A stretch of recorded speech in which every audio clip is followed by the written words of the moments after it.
ये तो ठीक है, बैठने का तो एक अलग अधिकार है। हम उस समय भी बैठते थे, लेकिन यहाँ पे समानता की बात मैं कह रहा हूँ। अभी भी हमारे समाज में असमानता है। तो पूर्ण आज़ादी आज भी नहीं मिली है जो हमारे बाबा साहब संविधान में दिए हैं।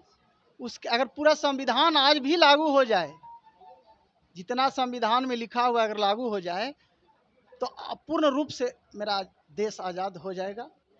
और ये आज़ादी के नाम पर जब भी इकट्ठा हो तो हम सभी लोग से यही आग्रह करेंगे कि कृपया करके जितना भी आने वाला पीढ़ी है, आने वाले जो पीढ़ी है उसको शिक्षित करने का काम करें, ताकि हमारा जो शिक्षा के बगैर जो हमारा हक अधिकार नहीं मिल रहा है, जो यहाँ के एमपी विधायक जीत करके जाते हैं और वोट लेते हैं, और शिक्षा के कारण ही, अशिक्षित के कारण ही जो हमारा अधिकार नहीं मिल पाता है। इसीलिए मैं स्वतंत्रता दिवस के अवसर पर ही मैं सबसे आग्रह करना चाहूँगा कि अपने बाल बच्चों को पढ़ाएं, और हक के लिए आप जब पढ़ लीजिएगा तो अपना हक और अधिकार के लिए आप माने कि लड़िएगा, और जब आप पढ़िएगा तो हक अधिकार के लिए लड़िएगा, तब आपको हक मिलेगा। अन्यथा आपको शिक्षित नहीं रहिएगा तो आपको हक नहीं मिल पाएगा। क्योंकि मैं गोल्डन जी के बारे में जानता हूँ। औरंगाबाद में अंबेडकर जयंती में भाषण देने गए थे, वो नंबर मांगा और कहा, गोल्डन कि आप जैसा तगड़ा वक्ता को मैं सलाम करता हूँ, इसलिए आप नंबर दीजिएगा सर। तो हम कहले कि क्या करोगे नंबर लेके? तो बुलावेंगे। तो नंबर दे दिए। उनका पिताजी के श्रद्धांजलि सभा में हम गए थे लॉकडाउन के समय, और 2024 में मैं गोल्डन का विवाह पटना का मेरे झौल में करवाया।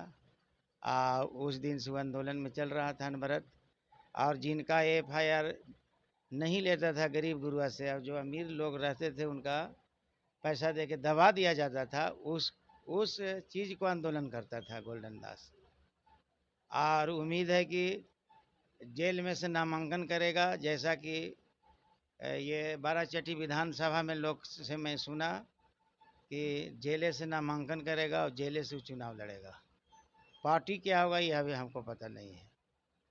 और कुछ ऐसा सूचना मिला है कि 2 नवंबर का उसका बेल होने वाला भी है, ऐसा हमने देखा। और लगता है कि चुनाव में नामांकन करेगा और कूदेगा, इसलिए कि इसके पहले गोल्डन बाराचट्टी विधानसभा में भी आया था और लोगों का भेंट किया, दौरा किया था। यही गोल्डन। आप देख रहे आर्टिकल 90 न्यूज बिहार। इस वक्त मेरे मौजूदगी इमामगंज क्षेत्र के नयनपुर गांव में है। हमारे साथ में आज 15 अगस्त था, तो आज जनता के बीच में आए हैं, तो मैं जनता का राय सुनता हूँ। जी, आपका नाम क्या हुआ? मेरा नाम अजय कुमार हुआ। आज 15 अगस्त का दिन था। आज हमारे देश से मतलब ये 15 अगस्त 1947 का देश आज़ाद हुआ था। आप इन मतलब इस पर क्या कहना चाहेंगे? सबसे पहले मैं आपको धन्यवाद देना चाहूँगा, और आज खासकर सभी भारतवासियों के लिए खास दिन है। और ये सच है कि हम लोगों को आज़ादी मिली है, लेकिन अभी भी हम पूर्ण रूप से आज़ाद नहीं हैं, क्योंकि अभी भी पाखंडवाद, अंधविश्वास के बेड़ियों से बाहर निकलना है। जब तक हम नौजवानों को समानता का अधिकार नहीं मिलता है, तब तक हम कह सकते हैं कि ये आज़ादी हम लोगों को नहीं मिली है। तो आज़ादी अगर नहीं मिलती तो फिर आप इस तरह से बैठे होते हैं? ये तो ठीक है, बैठने का तो एक अलग अधिकार है। हम उस समय भी बैठते थे, लेकिन यहाँ पे समानता की बात मैं कह रहा हूँ। अभी भी हमारे समाज में असमानता है। इसका कारण क्या है? इसका कारण जो है वो पाखंडवाद है। अंधविश्वास के बेड़ियों में लोग पड़े हुए हैं। तो ये पखंडवाद ज़्यादा फैला कौन रहा है? पाखंडवाद तो अभी भी हम कह सकते हैं कि हमारे देश में शिक्षा का अभाव है।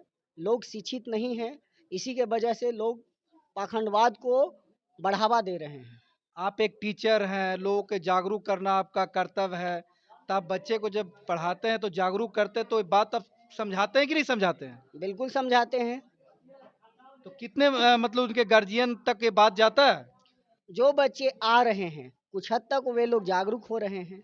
अभी भी हमारे देश में गरीबी है, तो बहुत सारे गरीब जो गार्जियंस है वो अपने बच्चों को नहीं पढ़ा पा रहे हैं, वही लोग पाखंडवाद में फंसे हुए हैं। जी आपका क्या नाम हुआ सर? मेरा नाम अरविंद महतो। आज 15 अगस्त था, आपका क्या कहना है? आज हम लोग का 15 अगस्त 1947 दिन देश आज़ाद हुआ था और हम लोग आज भी आज़ादी में जी रहे हैं। लेकिन वास्तविकता अगर कहें तो पूर्ण आज़ादी आज भी नहीं मिली है जो हमारे बाबा साहब संविधान में दिए हैं। उस अगर पूरा संविधान आज भी लागू हो जाए, जितना संविधान में लिखा हुआ अगर लागू हो जाए तो पूर्ण रूप से मेरा देश आज़ाद हो जाएगा और सारे लोग खुशी खुशी अग्रसर रहेंगे आपका विकास के लिए। जो विकास हम लोग का पीछे रह गया है वो पूर्ण रूप से अगर संविधान लागू हो जाता है तो पूरा विकास हम लोग को कोई नहीं रोक सकता है भारत का। संविधान लागू नहीं होने के कारण इन सबसे बड़ा दोषी कौन है? दोषी सरकार है। जो सरकार बैठी है वो पूर्ण रूप से संविधान को अभी तक लागू नहीं किया है। कहीं ना कहीं जनता आप दोषी नहीं मानते हैं? जनता भी दोषी है। जनता दोषी इसलिए है कि बेचारा गरीब है, अनपढ़ है, लाचार है।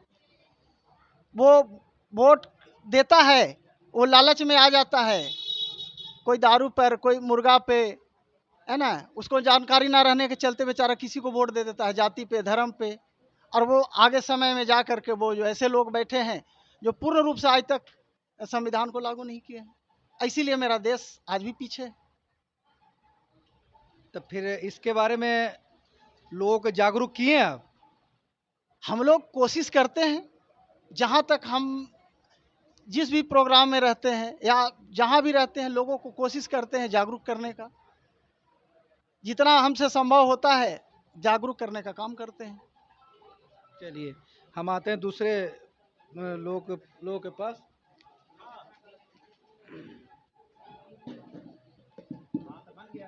जी आपका क्या नाम हुआ सर? मेरा नाम कपिल दास हुआ सर। आज 15 अगस्त का दिन, आज बड़ा खुशी की देश है, जो हम खुशी का दिन है जो हमारा देश 15 अगस्त 1947 को आज़ाद हुआ था। आप क्या राय है इस पर?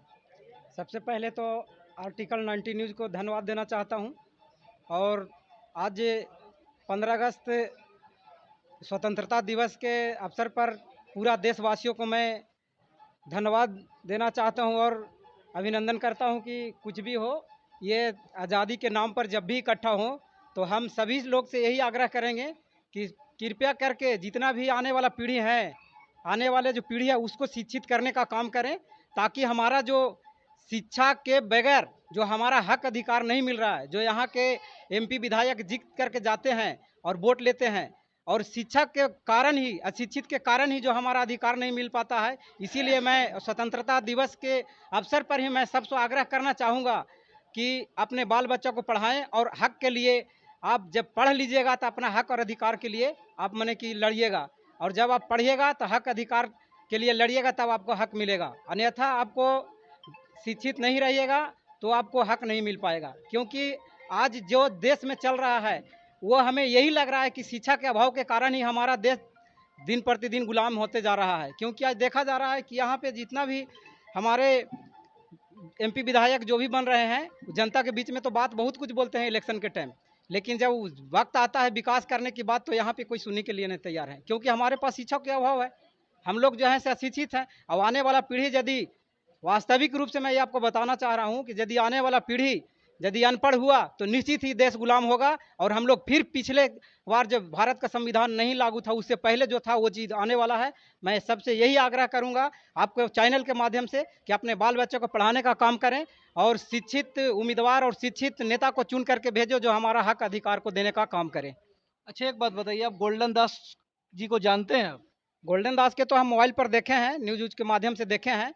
हमें तो यही मालूम होता है कि गोल्डन दास एक इंसान नहीं, हमें तो लगता है कि एक बहुत बड़ा क्रांतिकारी है, जिन्होंने बहुत सा कम एज में इस देश को दलित दबे कुचले लोग को आवाज़ उठाने का काम किया उन्होंने, और आज वही वजह है कि आज मुजफ्फरपुर के जेल में वो कैद हैं। तो मैं ये कहना चाहता हूँ कि चाहे जो भी हो, आप पढ़े लिखे होंगे तो गोल्डन दास की तरह आवाज़ मजबूत होगा और गोल्डन दास की तरह आवाज़ उठाएंगे तो आपको हक अधिकार को कोई नहीं छीन पाएगा।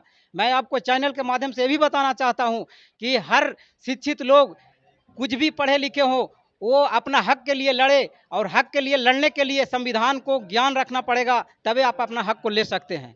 तो गोल्डन दास जी तो बिना देखे हुए संविधान के पूरा धारा के बारे में पता है, पूरा संविधान के बारे में जानते हैं। गोल्डन दास तो पूरा संविधान को धारा जितना भी है उसमें सब कुछ जानते हैं, लेकिन फिर भी हमें तो चाहे जो भी है उनके बारे में विस्तार रूप से जानकारी नहीं है, लेकिन जब भी कुछ सुनता हूं तो हमें तो ये मालूम होता है कि उन्होंने संविधान को पढ़ा या नहीं पढ़ा, लेकिन उस धारा को बारे में मुझमानी उनको याद है, क्योंकि उन्होंने एक न्यूज़ पर हमने देख रहा था, गोल्डन दास के न्यूज़ हम देख रहा था, तो उसमें यही बात बोल रहे थे कि हमने ये 63वां केस हमने खुद अपने आप से लड़ा है, और अभी तक 63वां FIR हुआ है, जो खुद अपने डील करते हैं, कोई वकील को नहीं रखते हैं। तो उन्होंने तो जो भी किया है अपने माध्यम से और हिम्मत और हौसले के साथ और शिक्षित होने के ही कारण ये हर चीज़ को मतलब कि अपने आप से डील कर रहे हैं। तो क्या वो गरीबों लोगों को न्याय दिलाते हैं कि नहीं दिलाते हैं? वो गरीब के लोग के न्याय दिलाने के लिए यही चलते तो वो जेल में चले गए हैं। वो गरीब की आवाज़ बुलंद करने के लिए, गरीब के हक दिलाने के लिए ही तो वो जेल में चले गए। गोल्डन दास जी के बारे में आप कैसे जानते हैं? मैं गोल्डन जी के बारे में जानता हूँ। औरंगाबाद में अंबेडकर जयंती में भाषण देने गए थे, वो नंबर मांगा और कहा गोल्डन कि आप जैसा तगड़ा वक्ता को मैं सलाम करता हूँ, इसलिए आप नंबर दीजिएगा सर। तो हम कहले कि क्या करोगे नंबर लेके? तो बुलावेंगे। तो नंबर दे दिए। उनका पिताजी के श्रद्धांजलि सभा में हम गए थे लॉकडाउन के समय, और 2024 में मैं गोल्डन का विवाह पटना का मैरिज हॉल में करवाया। उस दिन शुभ आंदोलन में चल रहा था अनवरत, और जिनका FIR नहीं लेता था गरीब गुरुआ से, और जो अमीर लोग रहते थे उनका पैसा दे के दबा दिया जाता था, उस चीज़ को आंदोलन करता था गोल्डन दास। और उम्मीद है कि जेल में से नामांकन करेगा, जैसा कि ये बाराचट्टी विधानसभा में लोग से मैं सुना कि जेले से नामांकन करेगा और जेले से चुनाव लड़ेगा। पार्टी क्या होगा यह अभी हमको पता नहीं है। और कुछ ऐसा सूचना मिला है कि 2 नवंबर का उसका बेल होने वाला भी है, ऐसा हमने देखा। और लगता है कि चुनाव में नामांकन करेगा और कूदेगा, इसलिए कि इसके पहले गोल्डन बाराचट्टी विधानसभा में भी आया था और लोगों का भेंट किया, दौरा किया था। यही गोल्डन दास के परिचय है। मतलब अगर कोई जैसे थाना अगर नहीं सुन रहा हो, ब्लॉक नहीं सुन रहा हो, तो क्या गोल्डन दास जी का बात सुनता है या नहीं सुनता है? सुनबे, गोल्डन जी के बाद अगर थाना है, थाना अध्यक्ष हैं, तो गोल्डन दास के कलाम था कि तुम जनतंत्र के अनुसार तुम नौकर के काम करने आए हो और पूरा करके दिखाओ, और तो न तो इस्तीफा मार के चले जाओ। इसलिए कि तुम काम करने आए हो तो काम करना चाहिए। तो आज भी हम लोग जो है इसी जनतंत्र के राजा हम लोग रहते हैं, लेकिन ऐसा न जा कर के तू ही हो माता तू ही हो पिता, घिघियाता है जनता। जनता के डट के थाना में बैठना चाहिए जो कुर्सी लगी रहती है, लेकिन अभी जनतंत्र का हमारा जनता में हामी नहीं भरा है, इसलिए लजाते हुए वहाँ जाता है। और ये जो आपका गाड़ी पर लिखा हुआ रहता है, शासन नहीं लिखा रहता है साहब, लिखा रहता है प्रशासन। दूसरे के शासन दिया गया तब वो चल रहा है। इसलिए जनतंत्र का जनता अभी पूर्ण रूप से पूरे देश में नहीं समझ पाई है कि जनतंत्र किसे कहते हैं। इसलिए कि दी सेंटर ऑफ रिलीजन, समझ गए, ये आपका गवर्नमेंट जो है जनता द्वारा जनता के लिए जो शासन लाया जाता है उसी को जनतंत्र कहते हैं। और जनतंत्र के सबसे प्रथम परिभाषा हमारे प्रथम राष्ट्रपति अमेरिका के अब्राहम लिंकन ने दिए थे, और यहाँ फिर आया था, इसलिए जनतंत्र का यहाँ भी लागू हुआ। और लेकिन जनता ओत प्रोत जनतंत्र से नहीं है, इसलिए अभी अधिकार पूरा नहीं जानती है। और जो वहाँ काबिज रहते हैं सत्ता में, सोचते हैं कि ऐसे ही बना करके इन लोग रखो कि लोग जनतंत्र की ओर अग्रसर नहीं हो, लेकिन धीरे धीरे अब हो रहा है और समझ भी रहा है बात। चलिए फिर मिलते हैं नेक्स्ट वीडियो में। नमस्कार।